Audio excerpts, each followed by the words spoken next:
Yes, sir. I guess this question is a little, maybe a little general. I'm not, very acquainted with as far as the industry and anything like that. But as far as somebody who, I do a lot of writing, and I draw a lot of my own stuff. I covering a lot of different genres, and I just don't know how would you go about, you got ideas and you have some talent. I mean, and not knowing anyone in the industry. I mean, how do you, what's something? Where do you start? What's the direction? Or how else you, or suggestions? I guess. I mean. Yeah. How would you start in the industry now if you have some ideas and some talent? When I got into comics, this is going to sound like the kid that walked 5 miles in the snow to get to school, but we had no internet, and we had no books, and we had no one to talk to. So, I lived in, after I graduated from college, I moved back in with my parents, and I set up a drawing table in my bedroom right next to my bed, and I got up out of bed every day, and I drew 8 to 10 hours like I had the job already, and it sucked. It was like, this is horrible. It's a job, and I don't get any money for it. And it was hard. It was hard sitting in a chair for that long. And I still didn't know how to get into comics, so I went to a local comic book shop in St. Louis, Missouri, and they had all these fanzine magazines, like Amazing Heroes, and there are all these magazines written by fans where they interview creators, and almost every issue had like an interview with someone, like how do you break into comics. So I'd find all these old magazines for $1, and I'd take them home. And I went to the library, and that's where you guys, these used to be these buildings you go and you can check out books, and they were free, so I don't know if they have one here, they might. But if you go, you can find these books and things on paper, and they have like, Stan Lee's guide, or Stan Lee's How to Draw the Marvel Way, and George Bridgman's Guide to Life Drawing. And so I really cobbled together this curriculum of how to get into comics myself. And today with one Google search, you can find all that information. And then on top of it, you can put all that in, you could sit down and do your work, wake up, draw next to your bed 8, 10 hours a day, write your stories. You can go onto several sites like DeviantArt and just put your work out there and publish it yourself online. If I had that, boy, I don't know if I'd be here today, honestly. I think it would have been completely different, That said, I will say that when I did my work, because I didn't know anyone, I just thought it was amazing. Like no one told me that it sucked, and no one told me. I just assumed it was great, and so I had a lot of great, hey, you're doing great.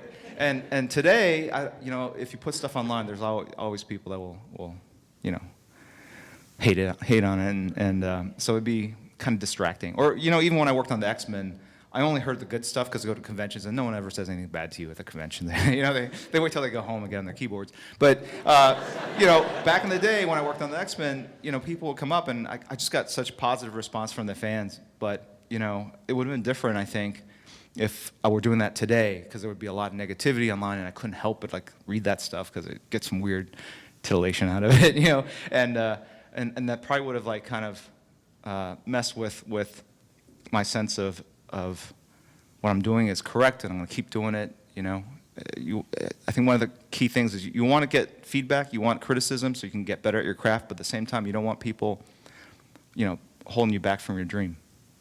So, yes. Sort of coming off of that, what advice would you give to an artist in terms of portfolio to make it? Because obviously in this day and age, there's a lot of people trying to get into comics. So, what advice would you give to in terms of character and genre, what type of things you put in a portfolio, or what makes your portfolio really stand out among, seas of portfolio? Yeah, I would say your best stuff. It seems obvious, but I have people literally bring me work that I drew this 3 years ago, and I'm serious. 3 years ago, and what do you think? And I think it's great if I could go back in time and give you a job or something. I don't know. It's it's not relevant, or even people that will bring me work and say, I drew this last weekend. It's not finished because I just drew it a couple days ago.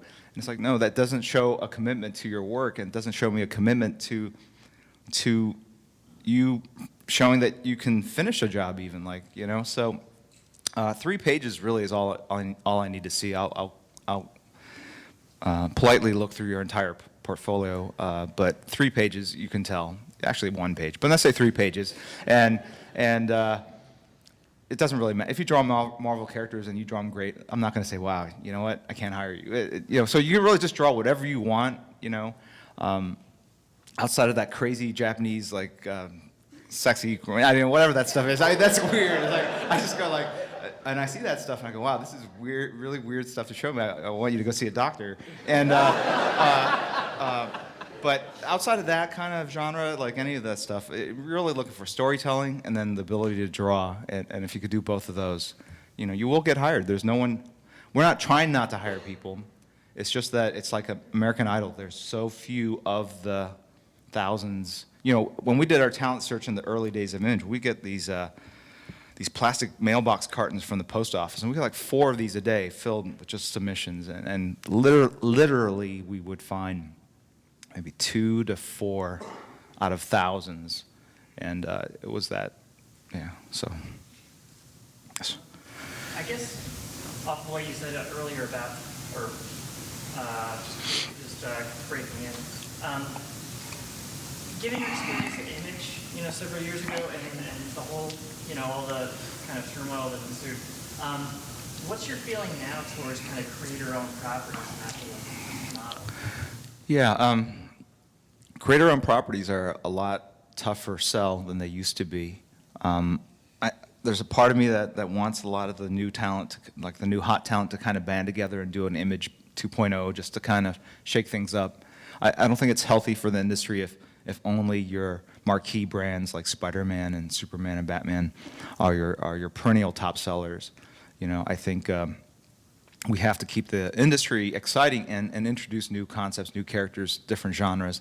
That's why I think lines like Vertigo and Wildstorm are important to what we do. And even bringing in like video game-based properties, people go like, oh, you're just doing like a comic based on a video game. Why do I care? It's like, well, because there are a lot more people that play video games than read comics, and there's a fair amount of overlap of nerdage there. So you can bring these guys in, and you know, they're at home, they're alone. You know, it's like, read instead of play the game. And so I'm one of them anyway. So and like, why not do this stuff? Why, you know? And I think creator-owned stuff is an important part of it, and I think a lot of that creator-owned stuff is kind of siphoned off the internet, going back to this gentleman's question, where a lot of young creators are doing their own thing and realizing they don't necessarily need a big publisher to put their work out. And there are a lot of things that have found success, like Diary of a Wimpy Kid. That's not like a kid that's doing it, but it's definitely a different off-genre thing that Marvel and DC would never publish. It's kind of in our sort of, it's in the type of stuff that we would, you know, it's comics, but it's not something that we would publish, and yet it's found tremendous success, and even like PvP Online and Penny Arcade, all that stuff, and I think it's fantastic. So that's where you're seeing it.